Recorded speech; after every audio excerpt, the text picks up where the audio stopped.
So, hi everybody, I'm Melissa at Recoverlution, and I am joined with Charlie and Daniel, and we're going to be doing a little discussion today to mark International Recovery. So, September is Recovery Month, and the 30th of September is International Recovery Day. So, Daniel and Charlie, why don't you tell us a little bit about Recoverlution and Smart Recovery? Yeah, thanks, Melissa. Yeah, so Recoverlution, we're the world's first all-in-one recovery platform. We launched in July. We are really all about shining a light on the power of recovery and the power in connecting people on our side with technology so that people can build their own recovery journeys. So Recoverlution is all about a place to start, a home for people, a home for recovery, so that you can find the content, the people, the peers, the connection, and the wellness that you need. Amazing. And what about Smart Recovery? Because I know you're the CEO, Charlie. Yeah, thank you. Yeah, hello. My name's Charlie. I'm the Chief Exec of Smart Recovery in the UK. Smart stands for Self-Management and Recovery Training. We are a charity, and we've been a charity here since about 2015. And we cover the whole of the UK. And what we offer is a 4-point programme that deals with any kind of behaviour that causes people problems. So they are addictions per se, and we very much see or approach addiction as a set of learnt behaviours. And because it's a behaviour-based programme that addresses problems in people's behaviour through things like cognitive behavioural therapy and motivational interviewing, it's a programme that can help for all manners of addiction, so both behavioural and substance use. It's secular and it's rooted in science. It's, like I said, it's a 4-point programme, which is basically like equipping people with a toolbox with 4 drawers in it. The first drawer is building and maintaining motivation. And in that, you will find various pieces of information, strategies, and practical physical exercises and things that you can do to help you find and maintain your motivation. Then we have coping with urges, and there's lots of different techniques. We call them tools, but they're effectively techniques or things that you do to write down how you're feeling, and distraction techniques to help people understand what urges are and how they can cope with them, and how it can be easier to cope with them over time. The third drawer is managing thoughts, feelings, and behaviours. And in that drawer, you will find lots of information about how the brain works, how feelings and thoughts affect us and how they drive our actions, and how we can start to think of ourselves in a much more positive light, and how we can change our thought processes, which then leads to changes in behaviour in a long-term and sustained manner.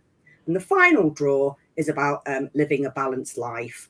So in there, we look at what creates a nice life balance, where we invest our time and energy, what our basic and fundamental needs are as human beings, and how we can really look after ourselves.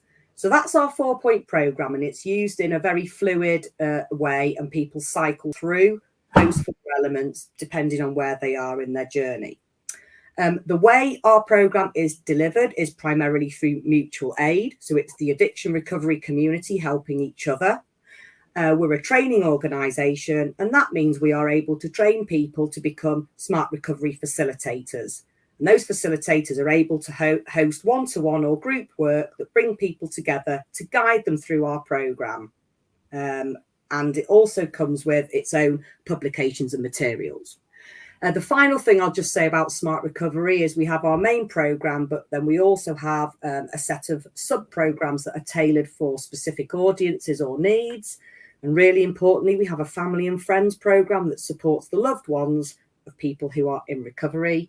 We have a veterans programme, a prison or criminal justice kind of programme as well, and one for young people. So if you have a look on the Smart website, you'll find information about all of that. And that's essentially what we do. We train people in how to unlearn negative behavioural patterns and how to relearn, making choices that are better and more healthy for them. Amazing. I love how it's rooted in science as well, and it's really like tangible things you can do rather than kind of woolly advice. That sounds really powerful. Yeah, it is, and like we're obviously really excited to be sort of partnering with Smart, and we're, from Recoverlution's point of view, it's about offering all of these wonderful things that are out in the world in this one central place, so that you can find the tools and the recovery that works for you, because there's so much of it out there. Absolutely. And I think, you know, lots of people have spent a lot more time being isolated and at home over the last couple of years. And if you can empathize for a minute or place yourself in the life of someone who's really struggling with addiction, just being able to think clearly is really hard, let alone find information. It takes a lot of bravery and guts actually to reach out externally and go to a GP or a healthcare worker and ask those questions. So being able to find information and being able to be signposted to the help that you need from the comfort of your own home or your own mobile device without necessarily having to disclose or talk to lots of people about it, I think is exactly what the recovery community needs. And what are you both going to do to mark Recovery Day? Yeah, so we are really excited about just raising awareness, getting the opportunity to raise more awareness around recovery. We'll be joining forces with Smart on the 30th. We're going to be lighting our office up purple to celebrate and mark the occasion. We'll be doing lots of we've got like a 30-day campaign that's running over Recovery Month, and we're going to be doing lots of social. We've got Paul Merson, our ambassador, out as well, talking and raising awareness around recovery, particularly on International Recovery Day. So yeah, so it's a really exciting month.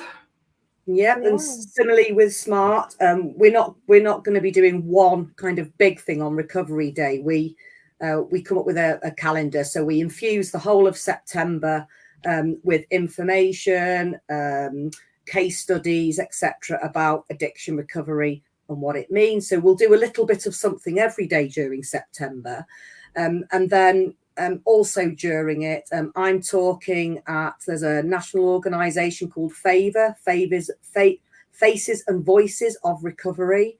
So I'm giving a presentation at their conference in September, which is about our veteran recovery programme. There are various recovery walks happening. There's one in North Wales that we're going to have a presence at. There's one in Paisley in Scotland and in Newcastle. So we'll be attending those.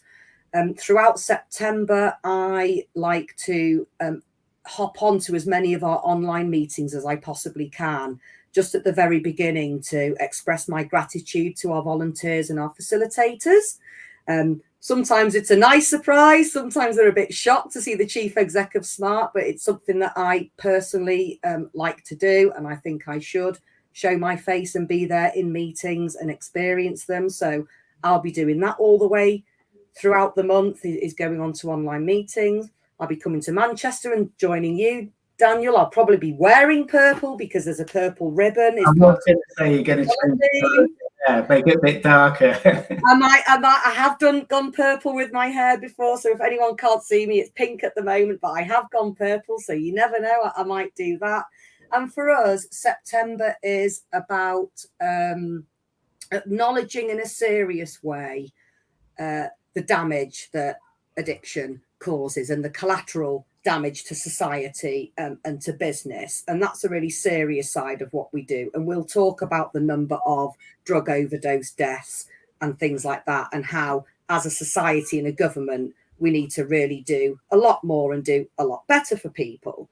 But at the same time, we also like to put in there, a lot of positivity, lots of case studies of how well people do, how powerful the recovery community actually is. We also use it to smash stigma. So the stigma associated with addiction is huge still, and it's got a long way to go to be a much more accepted issue that society is able and confident to talk about. So we do lots of things by presenting statistics and interesting information around addiction, and trying to move away from the classic perception of somebody who struggles with behaviours, because not everybody is addicted to heroin per se and is homeless, etc. There are lots of people who are very high performing in all walks of life at all different ages who need our help. So important. And why, Daniel, is International Recovery Day important to Recoverlution? I think it's sort of, just to piggyback off what Charlie's just said there, I think, there is so much stigma. And, I myself had this preconditioned idea of what addiction, you're just laughing at the dog in the background. This idea of what my life would be like as an addict, out in, admitting that to the world. And I think Recovery Month is about celebrating recovery and not addiction, and so we're focusing on the power that has to really change and transform people's lives. And we see it in the recovery community, people, that have hit their rockiest bottoms, and yet, they're walking and, forward and living sober, and the things that people go on to do, and the relationships that they mend and go on to form, and just the good that the recovery community does in the world. I think it's amazing that, that it's recognized and that it's championed. I really do, because recovery has changed my life. And, that's why I started Recoverlution, really, because I didn't know what recovery was. I'd read enough about addiction for it to fill me with so much fear that it kept me in my addiction. It kept me because I didn't want to tell anyone. And it was only really when I got to recovery, and I didn't know I was in recovery. It was, I only really heard about recovery after I sort of was technically in it. That I thought, how did I not know about this? And so, Recovery Month is just is an opportunity for all of these weird and wonderful people in the recovery community to really shout about what we're doing and say it. So, it's better than okay. It's okay to struggle. It's okay. We're all vulnerable, and recovery is just that vehicle to get you out of that dark place and start to see that light, because there is light at the end of every tunnel. And I think recovery will guide you out. Yeah, it just shines the light on it and brings everyone together and shows that you're not alone, and that connection, I think, is really important. Why do you think connection is important to you on your personal journey, and how have you found it powerful? To me, yeah. The biggest thing for me was, I lived for so long thinking that I was just this unique individual, and all these troubles and things were just, there's no one else like me. And it was really when I was surrounded by a group of addicts that I could relate to that I thought, hang on a minute, this is my tribe. These people can talk my language. I understand what they're saying, and I could talk openly and honestly without judgment, and I could get rid of, I could bare my past and get rid of it. You can't, look, we are who we are, and you can't carry your past with you. It's not, it's not a death sentence. It doesn't have to be. You just have to accept who you are, accept where you've been.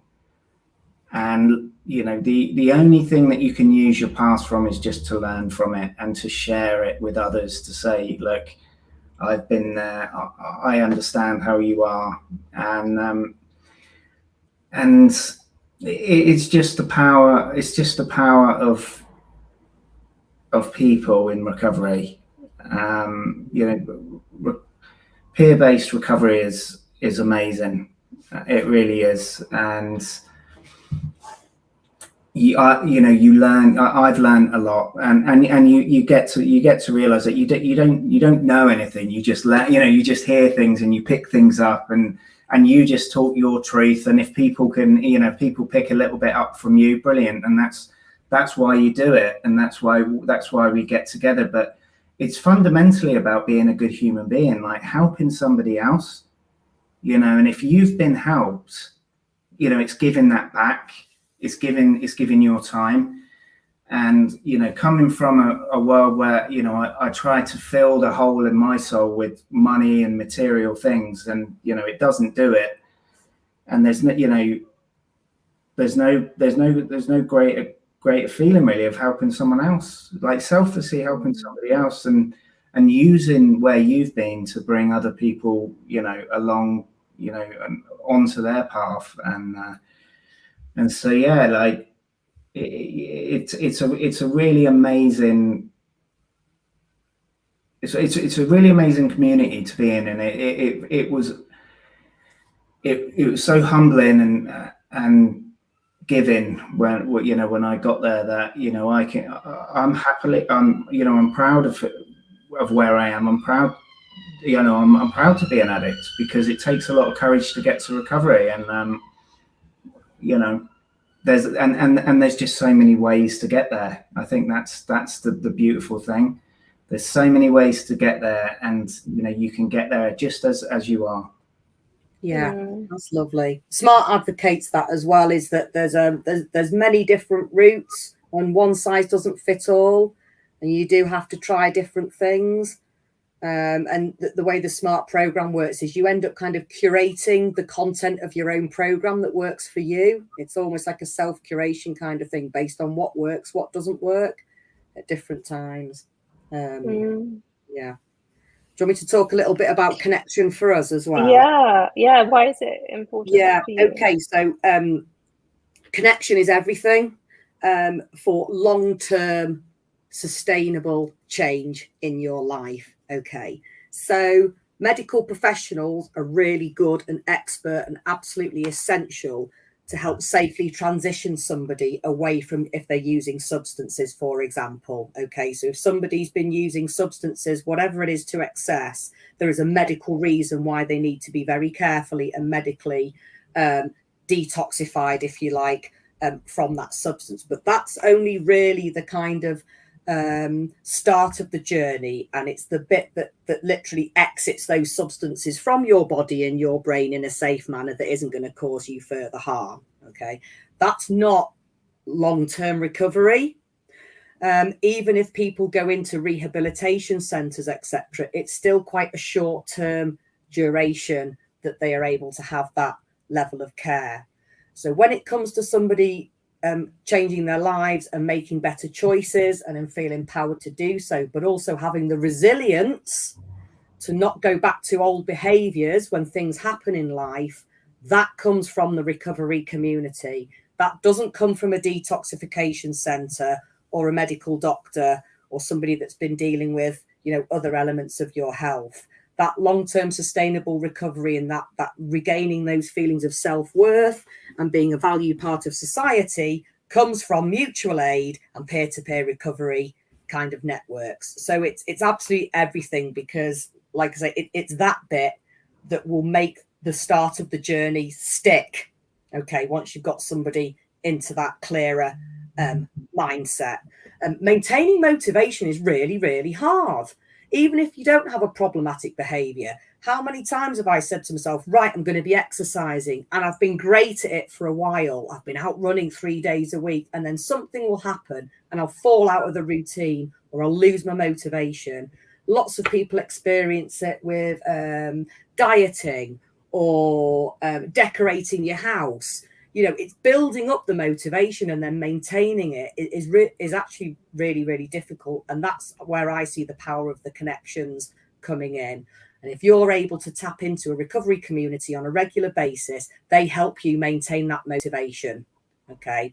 And there may be people in those groups that are further along their recovery journey than you are, and that's inspirational to you. And again, it makes you want to reach that goal and maintain your motivation. So there's the connection to the community. There's not feeling alone, and like you're not this weird or strange, horrible person that's doing this to themselves. That this is, other people experience that. There's lots of advice shared through those connections as well about trying different things, as we've said before. It's not all about telling people your awful, gruesome stories about your past and what you're struggling with. It's very much about looking forward and having a positive mindset. And then there's another form of connection that I think comes with it, which is an inner connection back to yourself. So if you've lost the connection of who you really are, or who you were as a person, and you want to find that person again because they are in there, there's an inner connection that happens as well through mutual aid and through people sharing their stories. And what we see over time is, like I said, those connections outwardly to the outward community help people to reconnect with themselves inside themselves, and to be their authentic self and to be happy with who they are, to put all their demons to one side and to acknowledge where they are in the here and now, and to just tap back into the real person that's kind of lying underneath it all, that just needs releasing. So we believe in unlocking the power of choice.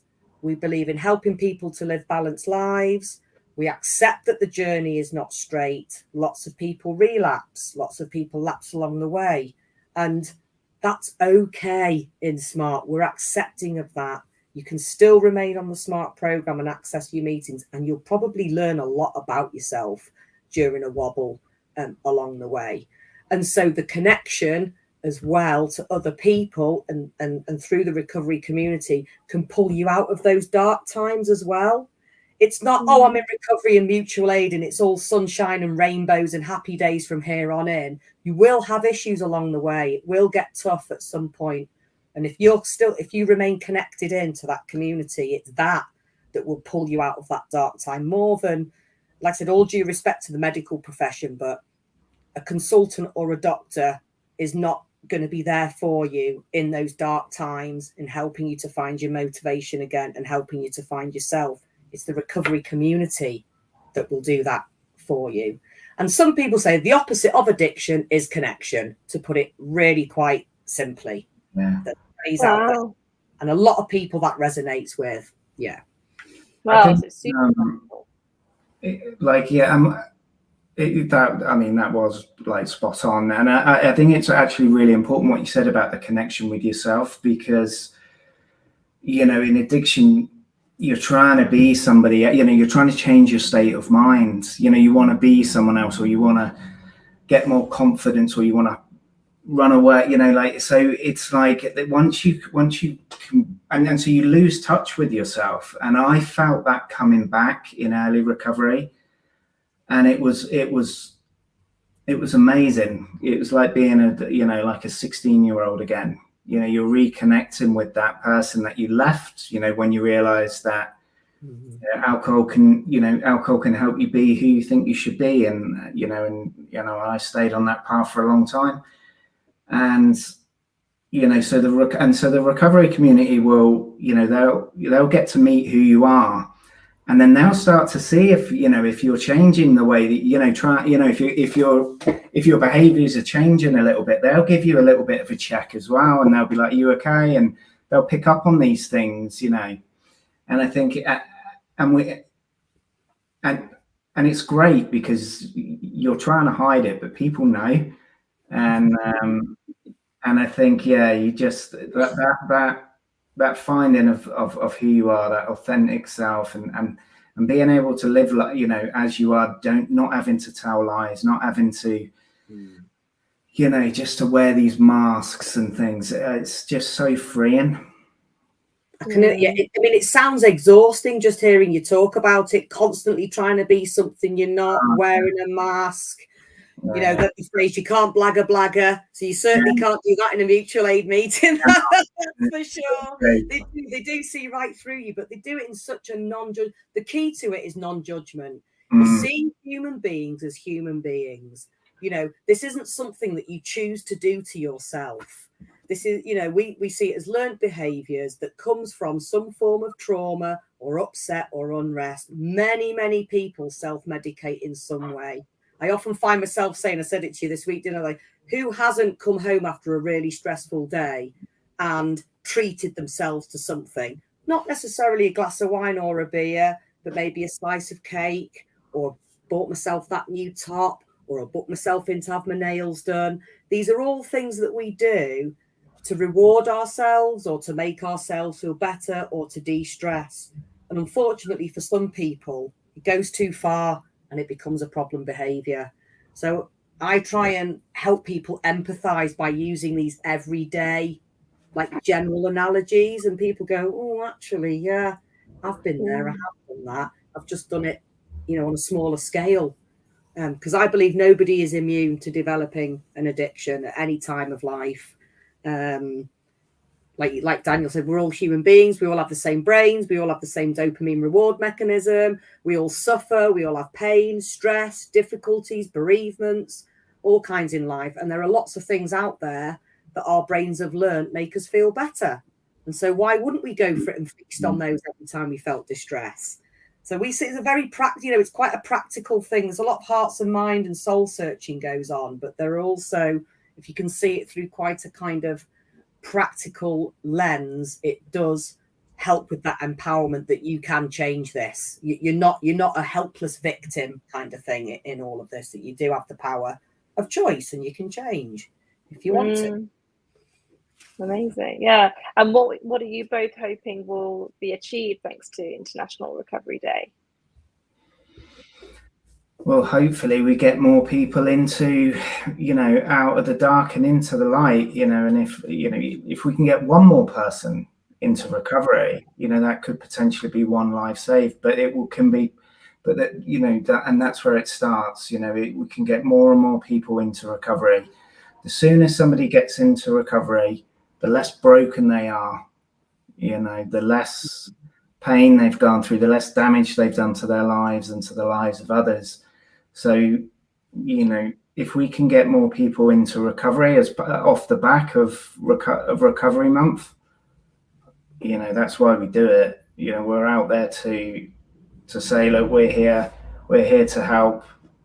You know, don't believe what your brain's telling you. Don't believe what you think, who you think you are, or what you think is going to happen. You know, recovery is possible for anyone.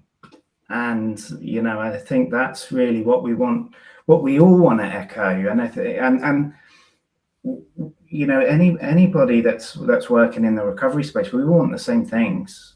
You know, we all want to raise awareness. We all want to help people. We all want to smash the stigma that, you know, that you know, we're starting to sort of see that shift in like mental health now. And I think it's not, you know, and I think addiction's going to follow suit, because, you know, there's lots and lots going on in the world, and there's lots and lots of coping mechanisms, and some just don't work. Recovery is a way out of that, and recovery sort of is a way to get out of that sort of more egotistical or fear-driven self, and just, you know, get rid of all that baggage and just find that sort of authentic path in life. And same for us. It's about raising awareness, getting the problem in society's face, I'll be honest with you, smashing stigma, presenting case studies that might be quite surprising. You know, here is a chief technical officer working in a big industry that is, you know, happens to be in recovery as well. And for us as well, it's about raising awareness that Smart is here and it's accessible. It's been around for a long time, and the more people that know about it and can access our help, the better, really. And like I said before, it is also about showing some gratitude to the fact that, you know, our charity is run mainly by volunteers, And a lot of people give up their own time and energy and effort to help other people. So September's about acknowledging all of that as well for us. And particularly International Recovery Day, it's just we grab the opportunity with both hands to demonstrate to the world that we have a collective problem on our hands, and there are solutions and ways that we can collectively start to address it. Yeah, that's amazing. And what do you think is the biggest unmet needs of people in recovery? It's a good question, that one. I think it's like that understanding, that fundamental understanding is missed. Where you develop your addiction, you just don't know. It could a lot of it could be trauma driven. But you are where you are, and I think from my experience, when I started to know I was an addict, when I started to know I had a problem, it was difficult for me to know where to start, because I had this preconditioned idea of alcoholism and addiction and what people would think of me. And so I think if we can talk about recovery and addiction just openly as we could anything else that causes problems, then I think we might stop people hiding away so much. You isolate. Addiction wants you isolated, and you're scared to talk to anyone, and you do. I mean, I was hiding, drinking. I love being on my own, and I think because you think it's just got that. I felt wrong. I felt like I felt dirty for doing it, and the fact of the matter was I was unwell. I'm not a bad person trying to get good. I was a sick person trying to get well, and I did not know that. I thought I was bad. I thought I had no hope. And so I think it's that path. It's that pathway to change, that pathway to recovery. That for me, and that's really, again, it was a reason for starting Recoverlution. Really was because I was Googling everything. I was trying to find all this information in lots of different places, and I found with the, I was getting passed around different services from a doctor to this, and and then I was going back at the doctor again. So I think it's just that pathway to really embracing recovery from addiction and just embracing it for what it is, and in doing so we can welcome people into this growing recovery community, and you can wrap around that this sober living community. People are now and people that are living more sort of spiritual lives. It's a growing group, and I think that the recovery community and the sober living community will come together once recovery's brought you back onto that path of who you are. You can move forward into that world of not having to conform or change the way you feel, go back to old ways. You can move forward just as you are. So I get the luck of the draw of going second on the question, so I get longer to think about it. So I think I've nailed, because it's a difficult question, that one. But so as you've been talking, I think I've come up with 3 areas of somebody's life, if you like, when they're seeking recovery or in recovery, that I see as, let's say, undermet, maybe not unmet completely, but are underserved. Okay, so the first one is knowing where to start. Okay, so I am somebody who is suffering. I am developing or have developed behaviors, or I'm using things that I don't really want to anymore. So I know I've got a dilemma on my hands, and I know I need to change. I don't know if I need help. I don't know where to start, and I don't know what help I need. So to me, it's one of the underserved needs is helping people to know where to start. Where on earth do I begin in helping myself out of this situation? And that's where something like Recoverlution can come in, because if you scale and spread and you're in the mind's eye of the general public, it's a place to start. You know, it's a landing space, isn't it? A landing page, basically, and then it can become a springboard to other things. So I think that's the first unserved need is the, you know, not knowing where on earth do I start on helping myself to get better.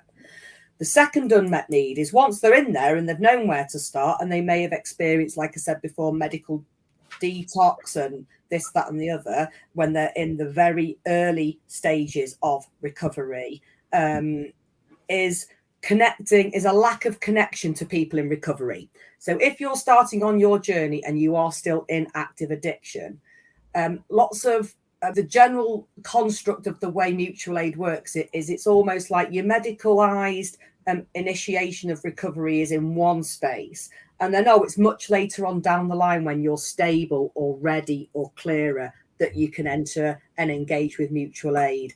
And I'm on a bit of a mission to close that gap, because I think mutual aid and peer-to-peer kind of recovery, it can be massively powerful in that early crisis stage, the firefighting crisis moment of when someone is in active addiction and is in the very early days of starting to climb out of that. So I see that as an unmet need. Is why have we got peer-to-peer and mutual aid over here, and then we've got people in crisis, medically detoxing, etc. here? And if you can close that gap and bring the two together, it gives the person in addiction hope, and, you know, someone to ask questions of, a group to tie into about where do I go, how do I navigate the system, the health and social care system, as well as anything else. But it also gives those who are further along the recovery journey a kind of mirror, because they will see potentially their past selves in that person. So I do feel that bringing the recovery community together with the community that are just embarking on this journey as a potentially quite powerful construct, if you like. It's just about closing the gap and not seeing mutual aid as something that you access further down the line when everything's okay, kind of thing. I think it can be really helpful in that crisis phase. And I think the other unmet need is around empowering the family and friends of people who who are struggling with addiction, in knowing how they can help, how they can look after themselves, how they can understand what enabling behaviors are, and how they can reflect on how they may have completely subconsciously, unwittingly, unknowingly been, you know, enabling, how they can help the person that they love or their friend in the most healthy way that doesn't then become damaging. So the other unserved side of it is the people surrounding you in your close network who need to support you, who may not have the tools or the knowledge or the ability to know how to do that well. So instead of by kind of learning by mistake how best to support a loved one with an addiction, you're empowered to know a bit more about it, a bit of science, a bit of connectivity. But again, the connection of bringing together the family and friends of people where addiction features in their life, so they have lived experience by association or indirect lived experience. Because when you can support both sides of the coin, the effects are really powerful and they're much more sustainable than they would be before. So having an individual in a recovery program and accessing mutual aid is great, but what do we do to support family and friends and their close network in how to cope and how to deal with that? So that's the third area where I think we could be doing a lot better and a lot more. Wow, what a great conversation we've had. I really hope that people gain, you know, some value from this. You know, as you say, the family and friends who can share this video, and also the people who are just starting their recovery journey and they now know where to start. It's really, really important. As you say, it can save lives. So encourage everyone to like and share this video too. So any final comments that you want to share? No, just I just hope that, you know, if anyone's out there that thinks they're alone, or they think that they need help, you know, there is ample help available, and you know, recovery is, it's really powerful, it's a really transformative process, but it's so possible.